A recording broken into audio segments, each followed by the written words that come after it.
Bizda bugun pasta alfredo retseptini sizlar bilan bo'lishaman. Masalliqlarimizni to'g'rab tayyorlab olamiz.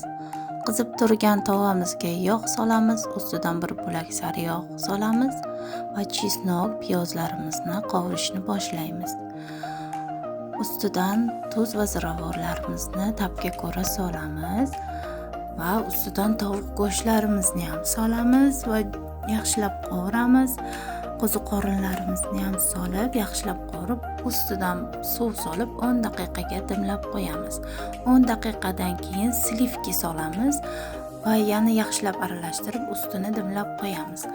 Qaynab turgan suvimizga makaronlarimizni solib, yaxshilab pishirib olamiz va tayyor masalliqlarni aralashtiramiz. Yaxshilab aralashtirib idishimizga chiroyli qilib suzib olamiz.